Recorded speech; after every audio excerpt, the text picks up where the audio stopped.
Hey YouTubes, welcome to Development. This is my 373rd weekly update. The good news is, in terms of video length this week, it will not be that crazy because I basically decided to do a bit of a deload before I roll into the next program, which worked out because last week was a test week anyway, even though it was one of the most stressful weeks. Everything still worked out. I ended up getting a couple PRs out of it, so it all worked out, even in the face of adversity, we'll put it that way, right? Like, life's so hard. Anyway, ended up PRing on strict press and PRing on deadlift, recent PR, that is. So with all that in mind, I decided I would just take a bit of a deload week this week and sort of go in with a general plan of attack for everything I would do and still keep the same schedule. My schedule is squats on Monday with accessories, leg accessories, and then Tuesday is a press day where I have it's all programmed out, usually strict press on Mondays. Then Thursdays it's squats with deadlifts, and then Fridays, being today, would be more of a push press style day. So Monday just did some super light squats. My back was really beat up from the weekend, which I'll get into in just a minute. But my back was super beat up from the weekend. I've said it once, I'll say it probably for the rest of my life, but it's so interesting that I could probably walk 10 miles and I would be fine. You know what I mean? I'd be a little tired, but I'd be fine. But standing around just wrecks my back. Much rather be just walking constantly than not. But that being said, squats being a cure-all from Monday definitely helped my back. I felt a lot better after I did some squats. Then I did some tire flips, just because I wanted something else to do, and I felt like, hey, this is a little bit of a conditioning thing. I'll just do some tire flips to make sure I'm still not necessarily able to do them. I know they were able to do them. I was able to do them. I just wanted to do them. And then Tuesday turned into a really sick, just tricep shoulder pump day. I ended up just hanging out around 135. I did go up to 155, but I hung around 135 and just did strict press. I was aiming for 10 reps. I wanted to do 3 sets, 10 reps there, immediately into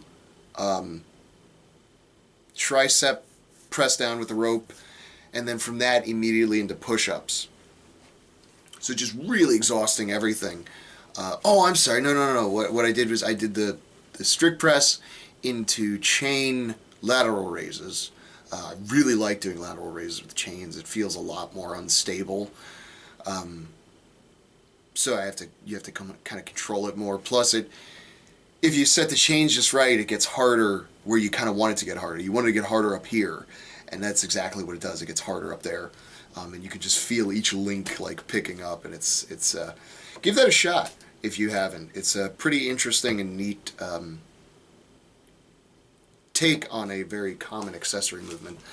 Then I did push down into push-ups on 2 bumper plates, so it was an even further range of motion on the push-ups there.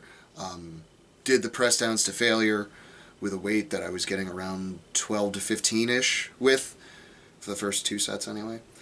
And then into push-ups where I said I wanted to get at least 15 on each one.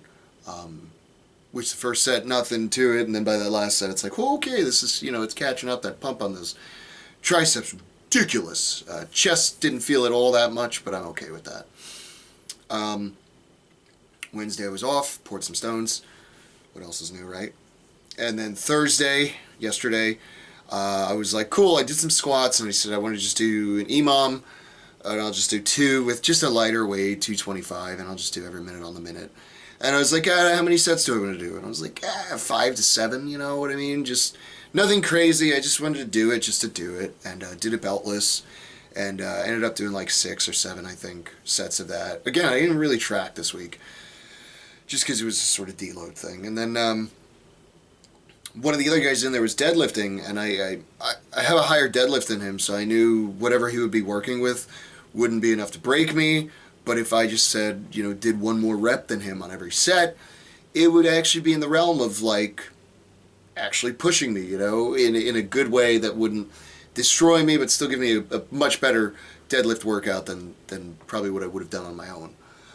So he was like, he had 6 sets of 3, and he started kind of feeling himself, and he was getting egged on by the other guys. And by the 4th set, he did, so I'm doing 4s, and I'm doing a beltless and attempting double overhand with 350, which is not a crazy weight for me or anything. And then he decides on the 4th set he's going to go for like 7 reps on that just to kill me, essentially. So I had to do 8 on that one, and then he did 5 and 5, some dude 6 and 6. So it's like, oh my god. By that last set, I was like, yeah, no, I am. This is catching up to me, especially because he was trying to kind of get me by doing more reps. So I was starting to get him by just going immediately. Like the second he let go of the bar, I was jumping in there and doing it. Just like, oh, what are you standing around for? You know what I mean? Just didn't want him to stand around and feel like he was beating me in any way. But it's fun. It was fun doing that. I like days like that. And then today, I just did some super light push pressing. I didn't even go above 135. Honestly, I was still feeling it a little bit from Tuesday.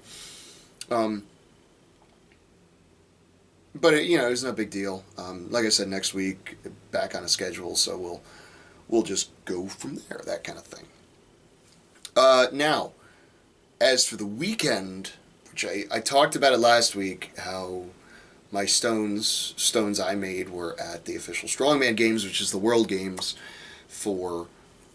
they have an open class, but it's basically everybody who doesn't go to like World's Strongest Man, even some people that do.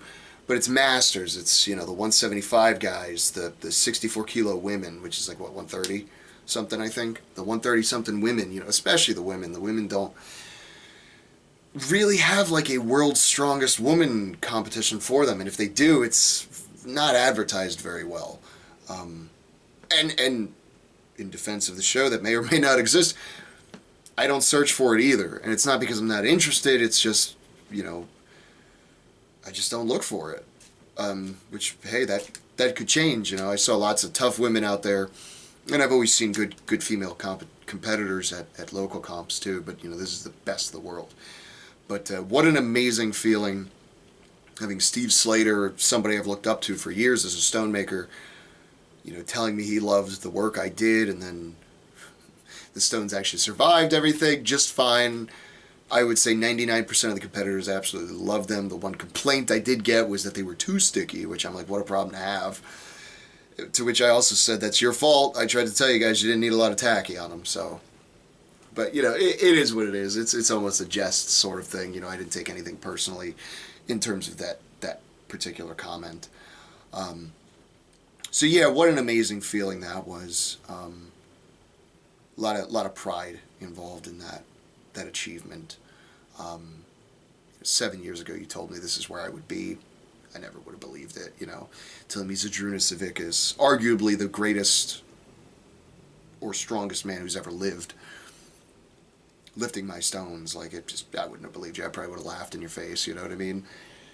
So it's a great feeling. Running out of time on the card there, which is good. So yeah, wisdom for the week, give chain lateral raises a shot.